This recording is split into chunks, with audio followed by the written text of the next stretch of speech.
Barry Loser hates half-term. Absolutely nothing to do with Jim Smith. This is gonna be the coolest half-term ever. I said. Keel is how future Rat Boy, my favorite TV superhero, says cool, in case you didn't know. Yeah, said Bunky, who's sort of like future Rat Boy's sidekick, not bird, except he's not a bird. I'm so glad we don't have to go to babyish old pirate camp anymore, *me too. I said. Pirate camp is for babies. Pirate camp is the holiday camp that me, Bunky and Nancy used to go to every half-term when we were younger. It's sort of like a nursery for kiddywinkles, except it's on Mogden Island, which is an island in the middle of Mogden Lake. It's owned by an unbelievably old man called Bert Barnacle, who dresses up as a pirate and goes on about treasure the whole time. He says there's a whole chest of it, buried somewhere on the island. Not that we ever found any when we were there. I mean, who wants to sit around a campfire singing songs about trees for a whole week, said Bunky, waggling his hands in the dir, which is how he does his impression of a tree. YEAH. Singing songs about trees is for KIDDYWINKLES. I said, remembering sitting round the campfire at pirate camp with Bunky and Nancy, singing about trees. Sitting round a campfire singing about trees wasn't the only thing we did at pirate camp, by the way. There was also pirate face painting, pirate raft making, lying under Bert's giant skull and crossbones parachute while he whooshed it up and down, and listening to him tell super spookoid ghost stories before we went to sleep in our tents at night. I was just realizing that Alec Tookily quite liked some of the stuff we got up to at pirate camp when my mum walked into the room carrying a plate full of Fico's chocolate digestive biscuits and 3 cans of Frankel. Here you go, kitty winkles, she said, ruffling my hair. We're not KIDDYWINKLES anymore. I said, sliding a biscuit off the plate and slotting it into my mouth. Apologies for my mother, I said to Bunky and Nancy, and they both sniggled. Maureen, cried my dad from upstairs. Maureen, Desmond's pooed his nappy again. My dad was talking about my baby brother, Desmond Loser II, in case you didn't know. Well, change it then, screamed my mum up the stairs, and she turned back to us and started ringing. Which was weird, because she isn't a phone. She's my mum. Great Aunt Mildred. My new phone, smiled my mum, pulling a huge great big shiny white phone out of her pocket and sliding her finger across the screen. Loser residence, she said, holding it up to her ear. What's that I'm looking at? Crackled a voice out of the phone speaker. Is that an ear or something? Ooh, must be a video call, said my mum all proudly, and she took the phone away from her ear and looked at the screen. Aunt Mildred, she smiled. I hopped off the sofa and ran over to my mum, tiptoeing a centimeter higher so could see the screen too. Hi, Great Aunt Mildred, I said, spluttering biscuit crumbs all over Great Aunt Mildred's face, which was staring back at me. It was at about this moment in the history of the universe that I noticed that Great Aunt Mildred's nose was about 3 times its usual size. Are you okay, Aunt Mildred? Said my mom. Your nose looks a bit puffy. That's why I'm calling, said Great Aunt Mildred. This little blighter bit me on the end of my hooter just now and the whole thing's swollen up like an airbag. She held a jam jar up to the screen. Inside was a bright green beetle with 6 red legs and a humongoloid pair of pincers. I was reaching for a banana pincer it lumped out of the fruit bowl. She warbled. Bunky and Nancy slid off their bits of the sofa and ran over to have a look at Great Aunt Mildred's nose. She's right, it does look like an airbag, chuckled Bunky, as Nancy peered into the jam jar on the screen. Where are your bananas from? Asked Nancy. Fico's supermarket, of course, said Great Aunt Mildred. No, I meant what country, said Nancy, and Great Aunt Mildred put the jam jar down and wandered off, then reappeared a millisecond later holding a banana. Sticker says grown in Moldova, said Great Aunt Mildred, and Nancy gasped. I recognized that insect. It's a Moldovan biting banana beetle, Nancy said. They're extremely poisonous. Looked at Bunky and raised my favorite eyebrow. Typical Nancy, I said, seeing as she always knows stuff like that, especially since she'd started going along to her dad's loserish nature club. Poisonous? Gasped Great Aunt Mildred, grabbing her nose. What does that mean? She whimpered. It means I'm coming round right now, said my mom. Party time. Call you when I get there, cried my mom, reversing out of the driveway, and we all waved. She'd thrown her travel bag into the back seat of her car, seeing as Great Aunt Mildred lived about 8 million miles away and she'd have to stay until she was better, which might be all week. But, Maureen, warbled my dad, bending over to pick up Desmond Loser II. What about my bad back? I can't look after Barry and Desmond all on my own. Oh, don't be pathetic, Kenneth, said my mom, honking the horn, and she was gone. Which meant party time. I shouted, running back into the sitting room. I forward-rolled onto the sofa and flopped my legs over the back of it, settling down to watch the rest of Future Rat Boy, upside down styly. This half-term is gonna be Ezekiel. It is not party time, shouted my dad, marching into the room and plunking Desmond on the carpet. Arg, my back! He cried, taking about 3 hours to straighten up again. Future Rat Boy ended and I flipped myself backwards off the sofa, somersaulting through the air and landing bumfirst on the coffee table. I know, let's jump up and down on my mom and dad's bed. I cried, waggling my hands around like a tree. Keelness times a millikeels, shouted Bunky, and me, him and Nancy all ran upstairs. The stink. That's enough, boomed my dad, barging into the bedroom once we'd been bouncing up and down on the bed long enough for his bedside table to have jutted halfway across the room. He plunked Desmond down and something went snap. My back!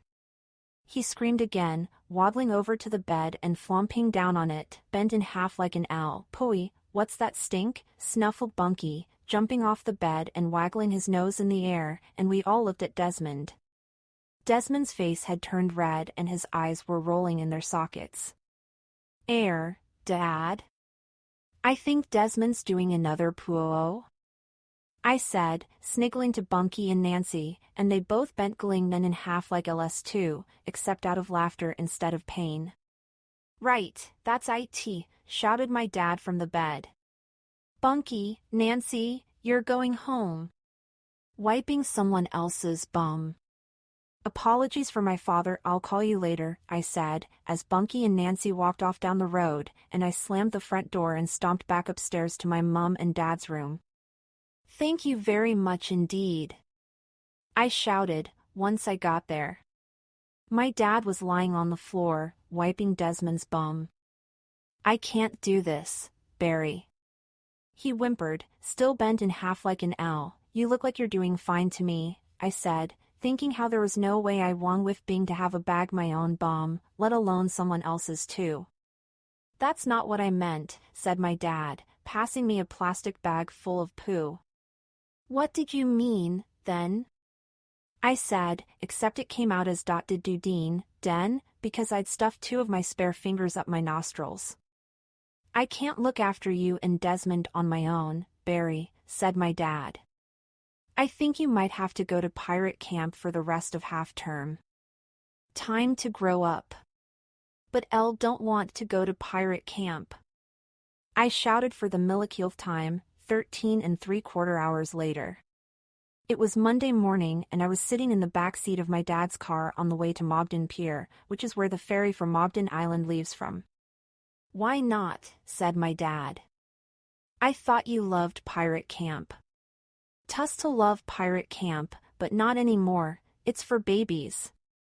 I cried, and Desmond, who was sitting next to me in his baby seat, started giggling. You should fit in there just perfectly, then, said my dad, and I screwed my face up and stared at him in the rearview mirror. What in the unkeelness does that mean? Whined. You're a big brother now, Barry, said my dad. You can't go screaming round the house acting like a kittywinkle anymore. I am not a kiddywincle, I shouted, stomping my feet on the car's carpet and crossing my arms. Yes, well, until you can prove you've grown up a bit, I'm afraid you'll need to stay on Mobden Island with all the other little babies, said my dad. I bet wouldn't send me to pirate camp, shouted. As a matter of fact, I spoke to your mom on the phone this morning and she thinks it's a great idea, said my dad. Who knows, maybe you'll surprise yourself and enjoy it. Maybe you'll surprise yourself, shouted, which didn't really make care. Tai wapret youth mida to term. I grumbled, and I stared out of the window at the ginormous billboard we were driving past. Donald Cox. Another fantastic Donald Cox development. Boomed the words on the billboard, next to a massive photo of a man in a suit with sunglasses on. That makes it sound like the suit was wearing sunglasses. It wasn't, the man was. The man with the sunglasses on was Donald Cox, who's been building buildings all over Mobden recently. In the photo he was standing in front of some skyscrapers, with his hands spread out like he was the king of Mobden. Behind the billboard, half a real-life skyscraper was sticking out of the ground. Men in yellow plastic hats were dotted around all over it, hammering planks and eating sandwiches. Blooming Donald Cox, grumbled my dad, pressing the back massage button on the side of his seat, and the whole thing started to vibrate. You can't go 5 meters without seeing his face these days, he said, and he turned left down Bunky's Road, which everyone knows is the shortest shortcut to Mobden Pier. I pressed my nose up against the car window and spotted Bunky standing outside his house talking to Nancy and her dad, Mr. Verkenwerken. Which didn't surprise me, seeing as they're next-door neighbors. Donald Cox. I boomed, waving at Bunky. I've started calling Bunky Donald Cox sometimes, by the way, because it makes him wee his pants with laughter.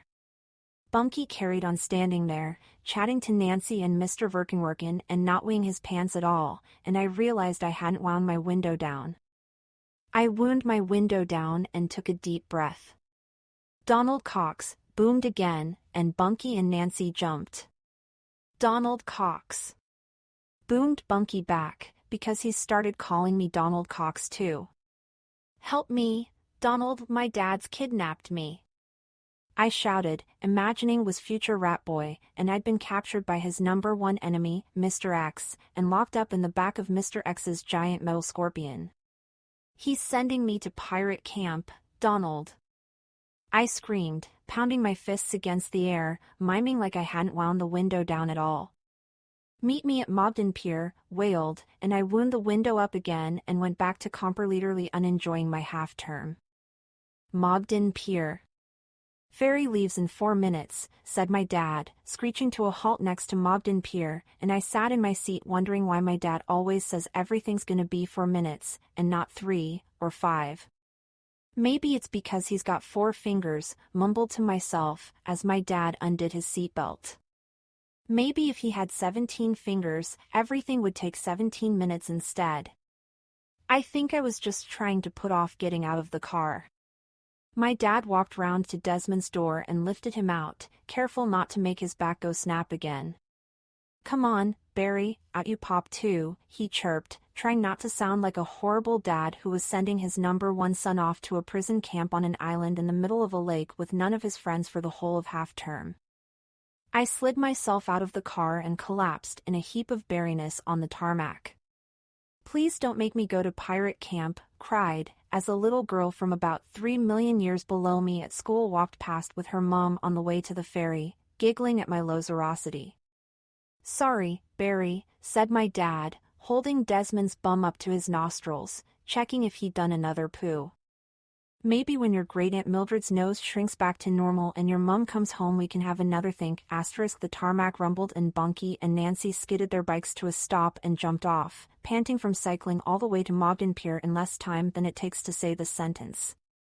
What in the name of unkeelness is going on here? Said Bunky, and I explained to him and Nancy how my dad was sending me to pirate camp because we'd been jumping up and down on my mom and dad's bed the day before. So really it's kind of you two's fault as well, I said, getting up from the tarmac and heaving my rucksack out of the boot. My orange tent was strapped to the bottom, with the word loser written on it in big black capitals. But pirate camp is for kiddywinkles, said Bunky, and my dad was just about to open his mouth and say his thing about how that meant I'd fit in there just perfectly, when I spotted the tip of Darren Darrenofsky's nose. Clowny wowny. Off to baby camp, loser, said Darren from my class at school, his mean little piggy face appearing from behind a Darren Darrenofsky's head-shaped car. He was wearing earphones and carrying a can of root beer flavor Frankel. Buverp burped, and an invisible little cloud of stink floated out of his mouth, towards my baby brother's nostrils. Wah! Screamed Desmond, waggling his little hands in the air like a bonsai tree. My dad passed Desmond over to Nancy and whipped a scratched-up peppy rectangle duffer pocket. In case you need to get in touch. I don't want you using up all the battery toffing in future Ratman episode, he said. Ooh, nice pink phone, Mrs. Loser, snort-led Darren, rummaging around in his pocket and pulling out a crumpled-up rectangle of card, pretending he was a businessman like Donald Cox or something. Here's my number, let's do lunch sometime.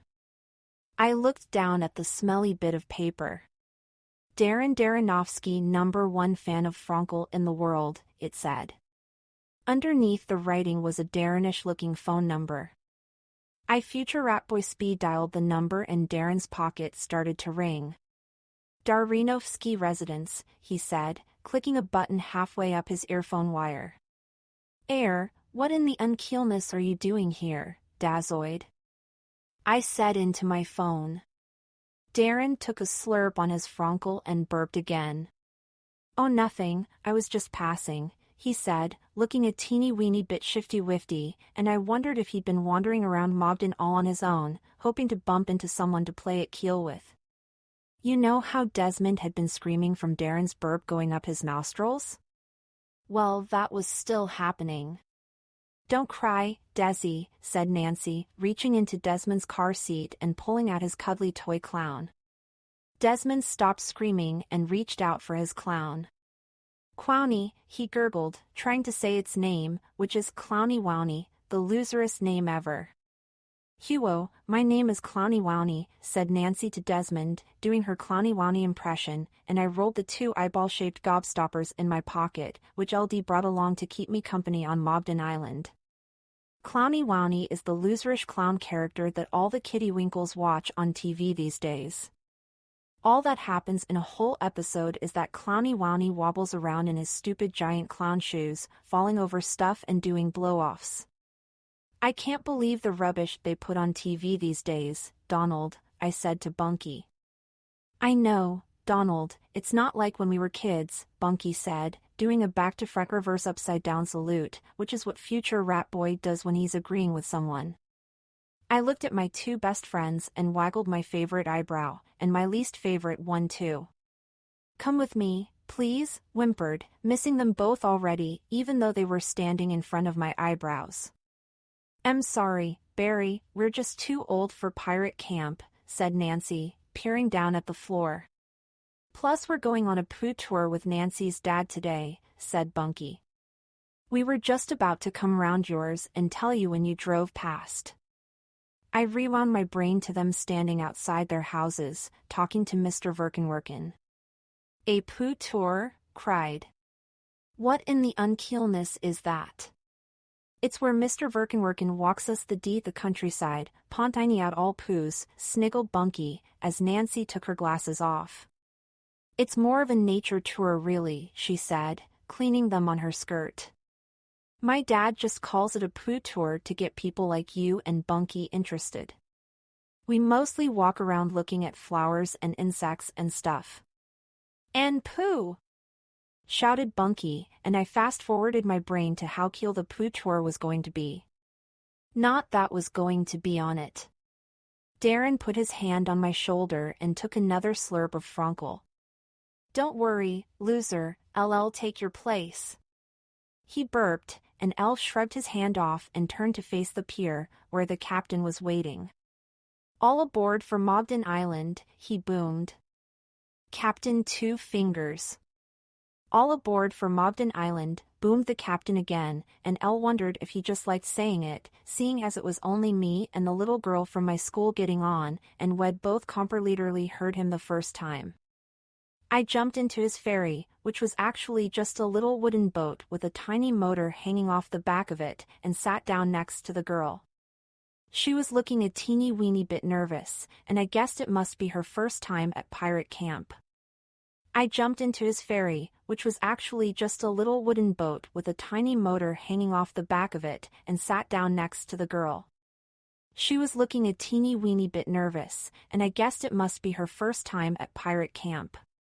The captain's hand was at the end of his arm, which is where hands usually are. What wasn't usual about this hand, however, was that it only had 2 fingers. See, you've seen me fingers, said the captain, and I immediately swiveled my eyes a millimeter to the right, so they didn't look like they were looking at his fingers anymore. Fishy's got he cackled, nodding out towards the lake, and I wondered if Mogden Lake had sharks in it or something. Really? Stuttered the little girl, suddenly not giggling anymore, and she stuffed her hands into her pockets for safekeeping. Nah, just pulling your legs. Chuckled the captain, and the little girl glanced down at her legs, looking like she wished she had somewhere to hide them too. The captain undid the rope that was keeping the boat tied to Mogden Pier and started fiddling with the motor. He grabbed a handle with his 2 fingers and gave it a tug, and the ferry started blowing off, little clouds of smoke floating out of its bum. Off we go, he shouted, sticking his hand in the water, right next to the propeller bit, and pulling up the anchor, which is exactly the sort of thing that gets your fingers chopped off. How long is it to Mogden Island? Asked the little girl, waving goodbye to her mom. 2 minutes, said the captain, holding up his 2 fingers. Sally Bottom. Aren't you a bit old to be going to pirate camp? Said the little girl, shuffling up to sit next to me. My dad thinks I need to grow up, grumbled, waving goodbye to Bunky and Nancy and Desmond, but not my dad or Darren. One of my eyeball gobstoppers dropped out of my pocket and rolled across the ferry floor. I reached over and grabbed it, plopping it in my mouth, then made an eye-hole-shaped hole in the middle of my lips. I twizzled the eyeball round so the little black eye dot faced the little girl. Erg! Your mouth's got an eye, she giggled, and spat it out and stuffed it back in my pocket. All of a non-sudden my mum phone fell out of my other pocket and clunked onto the ferry floor. The little girl looked at it and giggled again. What's so funny, little girl? I said, because I didn't know her name. Your phone's pink, giggled the girl. My name's Sally Bottom, by the way. Very nice to meet you, imagine this is pink. I picked up my mum phone, wondering why my pockets were being so useless all of a sudden, and then I realized something. Hang on a milliseconds, did you just say your name was Sally Bottom? I said, and the little girl nodded. But that's like having a BUM for your second name. I sniggled. The little girl peered back at Mogden Pier, where her mum was still standing, and her bottom lip started to wobble. Then she looked at me the way I'll look at people when they make fun of my second name, and I suddenly felt a teeny-weeny bit bad. Sorry, Sally Bottom, I said, staring out at Mogden Lake, and I thought how much Bunky would wee his pants when I told him about Sally Bottom's name. Then I clicked my fingers. Wait a millisecond, I can call him now. I said, and I pressed the redial button on my phone. Darrenovsky Residence, crackled Darren's voice after only half a ring. Put Bunky on, would you, Dotsa, I said. Who's this? Said Darren. It's Barry, I said. Barry who? Said Darren, like we were doing a knock-knock joke. Barry loser, I said, and Sally Bottom giggled. You've got 10 seconds, loser face, said Darren, and I heard him pass the phone to Bunky. Hello, said Bunky. Donald? It's Donald Cox, long time no speak, said, and Bunky did a sniggle. Donald, you'll never believe what the girl on this ferry is called. Her name's Sally Bottom, whispered, so Sally wouldn't hear. Sally Bottom? But that's like having a bum for your second name, giggled Bunky. Exactly. So, what's going on? I said, because LD already completely ran out of things to say. Not much, said Bunky. Go on, said, trying to get my 10 seconds worth out of Darren's phone. Well, I'm still on Mogden Pier, mumbled Bunky. I can see you're about 3 meters away, he said, and I looked up and spotted him, Nancy and Darren, standing exactly where LD just left them. My dad was driving off in his car, and I imagined him chuckling to Desmond, all happy that he got rid of me. What's the weather like over there? Said, as Captain Two Fingers sped the engine up and the boat started to judder. I did a little leg waggle dance to stop myself falling over like a complete loseroid and spotted Darren, grabbing his phone back off Bunky. Bye-bye, Bozza, crackled Darren's horrible little voice, and the phone went dead. Okay, well, great to catch up, Donald, let's do lunch sometime, shouted, pretending to Sally it was me who was ending the phone call, not Darren. Which was perfect timing, because we just arrived at Mogden Island. Morag Barnacle. Ahoy, me hearties! Let's get ye landlubbers ashore, roared a voice, and jumped onto the beach and looked around, trying to spot Bert Barnacle, the unbelievably old owner of Pirate Camp. Shive me atalled, there's pecked Rod read the voice again, except this time I noticed something weird about it. It was higher than Bert's voice, plus Bert never said shiver me what's it calls. He always said shiver me timbers. I future rap darted my eyes around the beach and spotted a plastic coconut, sellotaped to the top of a half-deflated blow-up palm tree. Bert?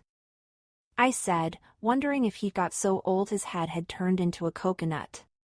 Down air, drawled the voice again, and I tilted my head down until I was face to face with a great big fat ugly-looking lady version of Bert, standing underneath the blow-up palm tree. Morag stuttered, because I'd only ever seen a great big fat lady version of Bunt as ugly-looking ashy one once before and horrible daughter, Morag Barnace.